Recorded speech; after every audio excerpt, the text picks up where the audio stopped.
Have you ever wondered how your childhood might be playing a role in your current relationships? In the realm of psychology, there's a fascinating concept which proposes that our early years significantly influence our relationship styles. This influence is like the unseen hand that guides us, often subconsciously in our interactions and relationships. Think about your own relationships. Have you noticed any patterns or recurring themes? Maybe you tend to be the peacemaker, or perhaps you often find yourself in the role of the caregiver. It's possible that these patterns can be traced back to your early years. Now let's take a step back and consider what we mean by early years. This refers to our childhood and adolescence, the formative period of our lives. During this time, we absorb everything around us like sponges, learning how to navigate the world. Our families, our upbringing, and our early experiences become the blueprint for how we approach relationships as adults. Family dynamics play a significant role in this process. The way our parents or guardians interacted with us and with each other sets the stage for how we perceive and engage in relationships. Were they nurturing or distant? Was the household harmonious or filled with conflict? These factors can shape our relationship styles, steering us towards either healthy or unhealthy patterns. Our upbringing, too, is a critical factor. The values, beliefs, and behaviors we were taught, along with the emotional and physical environment we were raised in, can greatly influence our relationship patterns. For instance, children raised in a nurturing, supportive environment are likely to develop secure attachment styles in their relationships. Early experiences, including our first friendships, school experiences, and even childhood traumas, also leave a lasting impact. These experiences can shape our expectations, fears, and desires in relationships, often without us even realizing it. In essence, our early years act as the foundation upon which our relationship styles are built. Understanding this can empower us to break free from unhealthy patterns and build healthier, more fulfilling relationships. Now that we've set the stage, let's delve deeper into the specific aspects of how our early years influence our relationship style. Family dynamics greatly contribute to how we form and maintain relationships. The fabric of our families, the threads of different personalities, parenting styles, sibling relationships, and the overall atmosphere are interwoven to shape our relationship style. Let's delve into parenting styles first.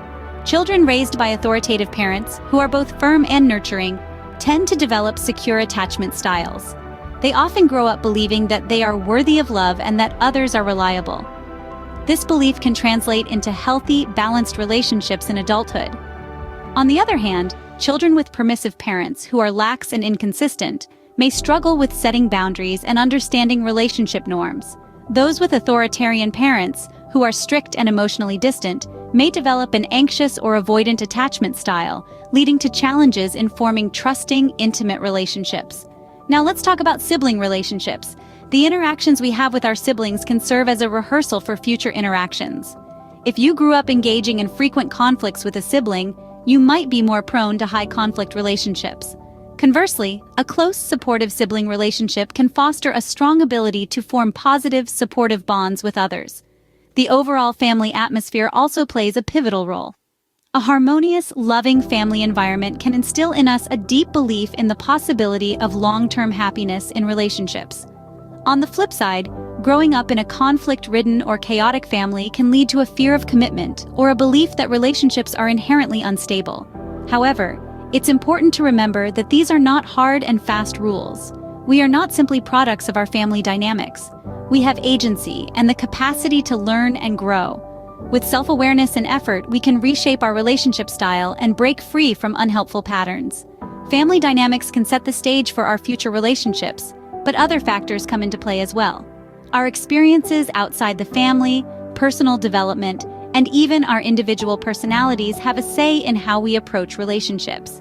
So stay tuned as we delve deeper into these aspects in the next scenes. Our early experiences, both positive and negative, shape our understanding and expectations of relationships. This statement underscores the profound impact that our early years have on our romantic interactions later in life. Take a moment to think back on your first friendships. These were likely your initial experiences with trust, sharing, and cooperation. Maybe you had a best friend who always had your back, or perhaps you experienced a betrayal that left you wary. These experiences played a role in establishing your baseline for trust in relationships. They taught you what it meant to rely on someone else and to be relied upon in return. Now let's consider your early romantic relationships. These relationships were likely your first steps into the world of love, passion, and heartbreak. They were your first encounters with the joys and challenges of intimacy. These experiences helped shape your understanding of romantic love, setting the stage for your future relationships. They influenced your expectations, your understanding of commitment, and your approach to love and passion. School experiences, too, can play a significant role. They can shape how you perceive authority, cooperation, competition, and social hierarchy.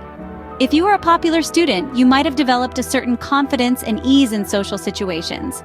If you felt like an outsider, you might have developed a sense of caution or reservation in new social environments. These experiences can affect how you communicate in your relationships, how you handle conflict, and how you navigate the social aspects of a partnership. Life, as we know, is not black and white. Our experiences are a complex tapestry woven from countless threads of interactions, emotions, lessons, and memories. These early experiences, whether they brought joy or pain, have influenced our trust levels, communication style, and conflict resolution strategies in relationships. But remember, while these experiences shape us, they do not define us. We are not bound by our past. We have the power to learn, grow, and evolve. Our early experiences set a precedent for how we approach relationships, but there's one more key factor to consider. Our upbringing, including cultural and societal influences, has a profound impact on our relationship style. You see, these factors are like invisible threads, weaving the fabric of our understanding about relationships, setting the tone for how we perceive and engage in them. Let's consider cultural norms, for instance. Every culture has its unique set of rules and norms when it comes to relationships. These norms, absorbed like a sponge during our formative years, can shape our views on what's acceptable and what's not in a relationship. For example, in some cultures, it's perfectly fine for partners to be expressive about their feelings, while in others, stoicism is prized. This cultural backdrop can influence our emotional expression in relationships. Now, let's talk about societal expectations. Society often has a say in defining the roles of individuals in relationships. From a young age, we might be exposed to certain stereotypes, like the notion that men should be the providers, while women should be the caregivers. These societal expectations can subtly seep into our subconscious, shaping our understanding of roles in relationships. And then, there's the role of our parents or guardians. They are our first teachers, right? The values they instill in us, their behavior towards each other, and the dynamics of their relationship all leave an indelible imprint on our minds. If we grow up seeing respect and equality being valued, chances are we'll carry these values into our own relationships. Conversely, if we witness unhealthy dynamics, we might either replicate them or swing to the opposite end of the spectrum in an attempt to avoid them. So, you see, our upbringing is like a silent scriptwriter, drafting the narrative of our relationship style. It shapes our understanding of roles, equality, and expectations in relationships.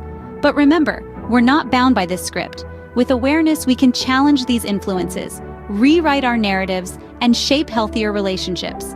Our upbringing shapes our relationship style in significant ways, rounding out the trifecta of early years influences. So, how do our early years influence our relationship style? Well, we've just navigated through a fascinating exploration of this very topic. Firstly, we delved into the role of family dynamics. We discovered that the relationships we observe in our formative years, especially within our family, lay the groundwork for our own relationship patterns. Next, we examined the impact of early experiences. These experiences, whether they be joyful or painful, have a profound effect on how we connect with others, shaping our expectations, fears, and desires. Lastly, we looked at the influence of upbringing. We realized that the values, norms, and behaviors instilled in us during our upbringing significantly shape our relationship style. Now, armed with this understanding, we can empower ourselves to make positive changes and foster healthier relationships. No matter where we are in life, it's never too late to learn and grow. After all, life is a continuous journey of self-improvement and discovery.